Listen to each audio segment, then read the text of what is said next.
महाराज जी, इस समय सबसे ज़्यादा यदि मानव अपने किसी चीज़ को लेकर के परेशान है तो वह मानसिक बहुत ज़्यादा परेशान रहता है। गृहस्थ जीवन में बच्चों से तो सबसे बड़ा चीज़ है, लोग क्या चाहते हैं कि शरीर को ही नष्ट कर देने में ज़्यादा सुसाइड करने की सोचते हैं। तो उनके लिए आपकी तरफ से क्या आदेश और ज्ञान उपदेश है ताकि वो लोग अपने जीवन को सुंदर से सुंदर तरीके से जी सकें, रह सकें? शिव जी की इच्छा से यदि कोई अपने जीवन को सुसाइड करके एक अच्छा जीवन जीना चाहता है तो उसके लिए सबसे पहले धर्म है। धर्म आधार है। जब वो धर्मात्मा हो जाएगा तो वो अपने जीवन को सही दिशा में ले जा सकता है। उसके लिए सबसे पहले उसको संध्याओं का विधान करना चाहिए, क्योंकि हमारा जो सनातन धर्म है वो संध्याओं पर निहित होता है। अगर वो संध्याओं में परमात्मा का चिंतन करता है तो उसकी मानसिक जो गति है वो दैविक हो जाएगी, और जब मनुष्य की जो गति है दैविक हो जाएगी तो वो स्वतः ही शांति की ओर प्रवेश कर जाएगा। शांति की ओर अगर उसे प्रवेश करना है तो सबसे पहले उसे धर्मात्मा होना बहुत जरूरी है। हमारे सनातन धर्म में ये विधान है कि सुबह उठ करके संध्या में लगना चाहिए। सुबह की संध्या सूर्य नारायण निकलने के पहले, दूसरी संध्या होती है मध्याह्न में 11:30 से 12:30, और शाम को तीसरी संध्या होती है सूर्य अस्ताचल के समय।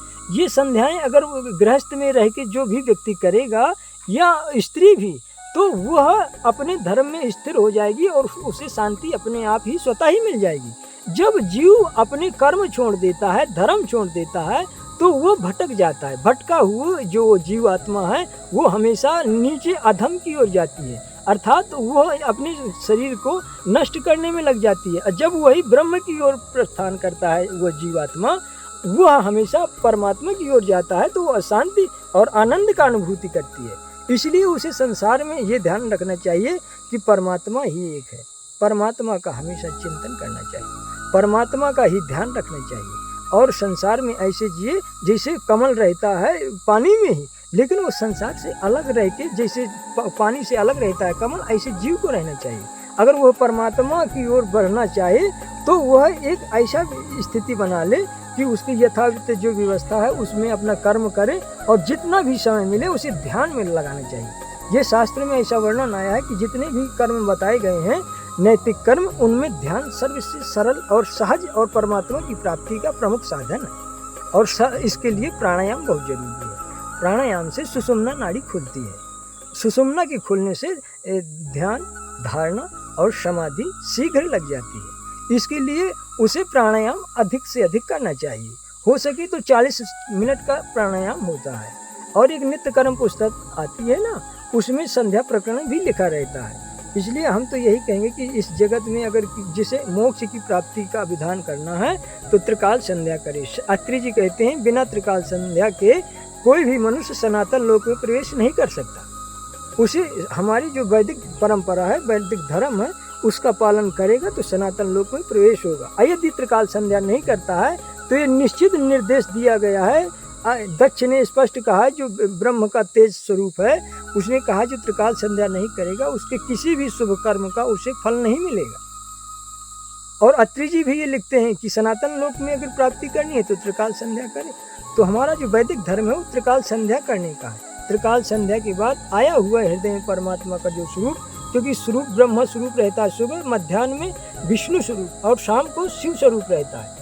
जो स्वरूप हृदय में स्थिर हो जाए उस स्वरूप का फिर हमेशा ध्यान समाधि करनी चाहिए। और हमें समाज में कैसे रहना है और हमें समाज में क्या जिम्मेदारी और क्या अपना कर्तव्य है, इसका भी ध्यान रखना चाहिए। क्योंकि हमारी कोई कर्तव्यों का अगर ऐसा विधान हो गया कि हम कोई कर्तव्य नहीं कर पाए, उसमें भी मन का उथल पुथल हो जाती है। तो इसके लिए हमें समाज में रहने वाले बुजुर्गों का, बुद्धिजीवों का, ब्राह्मणों का हमेशा सहयोग लेते रहना चाहिए, जो हमारे धर्म रथ को यथाउचित चलाते रहें। इसलिए संसार से ऐसा विधान रखना चाहिए कि वैराग्य के रूप में रहना चाहिए। भाव सबसे समान भाव है, लेकिन संसार से उपरत अवस्था होनी चाहिए। अगर उपरत अवस्था है तो हमेशा जैसे जड़ भरत जी रहे, वो संसार में रह करके भी जनक जी रहे। उपरत अवस्था का मतलब है कि संसार परमात्मा का ही स्वरूप है और मुझे इसमें केवल कर्तव्य का पालन करना है। और यद्यपि मैं परमात्मा का विशेष अंश हूँ, इसलिए मैं हमेशा शिव चिंतन में मस्त रहूँ और कर्तव्य यथाउचित जैसा है उसका पालन करूँ।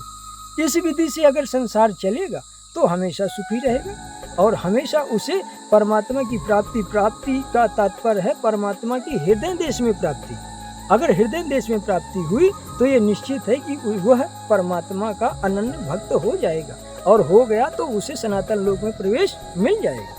और जिसका सनातन लोक में प्रवेश मिलना होता है वो उसके लक्षण ही ये निहित कर देता है कि वह हमेशा धर्मात्मा रहेगा। धर्मात्मा हमेशा ये जान ले कि मेरा प्रवेश परमात्मा के लोक में रहेगा। इसलिए शास्त्र में ये भी लिखा है स्वधर्मो निधनम श्रेयः परधर्मो भयावह। इसलिए अपने जो स्वधर्म है उसका पालन करना चाहिए और जो स्वधर्म का पालन करता है उसे श्रेय कर अर्थात परमात्मा के पास गति मिलती है। इसलिए हम तो यही कहेंगे कि समाज में जो जी रहे हैं अपने धर्म का पालन करें और कर्तव्य का पालन करें। ज्ञान और वैराग्य उस महाहंस का पंखा है। अगर उस हंस को अपने आगंतुक आने वाले मंजिल की ओर परमात्मा की प्राप्ति करनी है तो उसे ज्ञान और वैराग्य दोनों धारण करना होगा। ज्ञान अर्थात सत और असत वस्तु का और वैराग्य का मतलब संसार में रहते हुए उपराम अवस्था। इन दोनों का ज्ञान के द्वारा विवेचन करते हुए जीवन जीना है। अगर इन अवस्थाओं में वह परमात्मा को प्राप्त कर गया तो वो मोक्ष को प्राप्त हुआ अर्थात आत्मयाजी हुआ। अगर वह किसी भी कारण से धर्म त्याग करके अधोगति में जाएगा तो फिर वो जीव और जंतु स्थिति में चला जाएगा अर्थात 84 में चला जाएगा। इसलिए प्रत्येक कर्तव्य की स्थिति में हम यही कहेंगे कि मनुष्य को हमेशा धर्म का आचरण करना चाहिए। धर्म हमारे ब्राह्मण समाज में बैठे हैं महापुरुष संत जितने भी बैठे हुए हैं उनसे जा करके इस व्यवस्था को धर्म की व्यवस्था को शास्त्रों के द्वारा यथाउचित जो जिसका विधान है वैसे ही नियम करे। जैसे यज्ञोपवीत होना चाहिए। अगर जो त्रिकाल संध्या करता है तो यज्ञोपवीत जरूरी है। और एक बात और भी है बिना यज्ञोपवीत के जो प्रणव होता है बड़ा ऊ का अक्षर जिसे माना गया है वह बिना जनेऊ के नहीं जपना चाहिए। ऐसा भी कहीं भी पाया जाता है तो वह शास्त्र के विरुद्ध है। इसलिए ये ध्यान रखना है अगर कोई प्रणव का उच्चारण करता है तो उसे जनेऊ धारण बहुत जरूरी है। ये हमारा सनातन धर्म है। धर्म के स्थिर रह कर के जो जीवन जिएगा वही मोक्ष को प्राप्त होगा और जो धर्म के विपरीत मनमानी करेगा वो अधोगति में जाकर नरक आदि यातनाओं में निशाचर आदि योनियों में बार बार जन्म लेगा। इसलिए उसे तो हम यही कहेंगे धर्म का आचरण करें और हमारा क्या कर्तव्य है इसका भी विधान रखे तभी उसे शांति प्रदान होगी।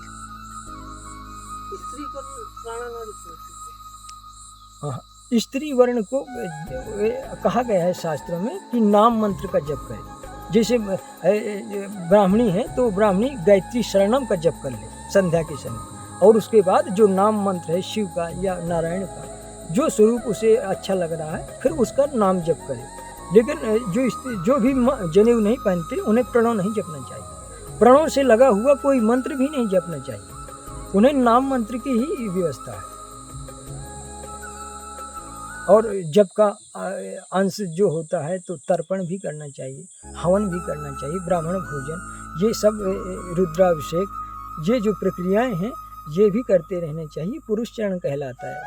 हवन, जप, तप, हवन, तर्पण और ब्राह्मण भोजन, रुद्राभिषेक ये पुरुष चरण कहलाता है। ये सब करने वाला पुरुष परमात्मा पुरुष चरण को प्राप्त होता है अर्थात परमात्मा को ही प्राप्त होता है जो धर्मात्मा है। इसलिए धर्म का आचरण हमेशा करना चाहिए। शिव शिव शिव शिव शिव शिव। सामने जिम्मेदारी है तो भजन में भी मन नहीं लगता। अब क्या पैसा पा रहे हो तो अब कहे तुम इतना अपने से नीचे वाले को देखना चाहिए कि उनका कैसे पूरा हो रहा है। बढ़त में ऊपर जो उठे हुए हैं और जो रह रहे हैं तो उनसे नीचे वालों को देखना चाहिए कि उनका कैसे पूरा हो रहा है तो फिर शांत हो जाता है। बढ़त में ऊपर वालों को और रहन सहन में नीचे वालों को हमेशा देखना चाहिए तो मन हमेशा शांत रहेगा। यार उनके पास तो रोटियों नहीं, हमें तो भगवान ने मीठा आदि दे दी। इसलिए ब्राह्मण हो, क्षत्रिय हो, वैश्य हो, इन तीनों को संध्या बताई गई। संध्याएं करें और संध्या के बाद आया हुआ हृदय में परमात्मा उसका चिंतन करें। और जब चिंतन करेगा तो स्वभाव से ही उसका मन शांत रहेगा और मन शांत रहेगा तो परमात्मा का दर्शन होगा। और जिसको हृदय में परमात्मा का दर्शन हो गया समझ लो कि वही एक सिद्धि है और कोई सिद्धि नहीं और सब फसाव है। हृदय देश में परमात्मा का दर्शन हो यही सिद्धि है। और हृदय में जिसको दर्शन होता है, वेद कहता है कि उसी को दर्शन होना। सबसे पहले दर्शन तो हृदय का ही।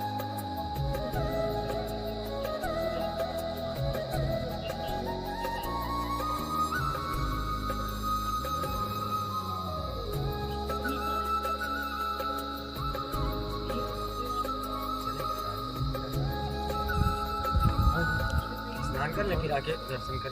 हाँ, क्यों? अरे नहीं दिक्कत। बात तो सुनो, सुबह अपन जल्दी निकल चलेंगे ना। हाँ? अगर ऐसा कुछ है तो आज जब महाराज जी बोल रहे हैं, अपन अभी आश्रम चलेंगे, वहाँ से मोबाइल से बात कर लो। ठीक है ना कोई। अगर जम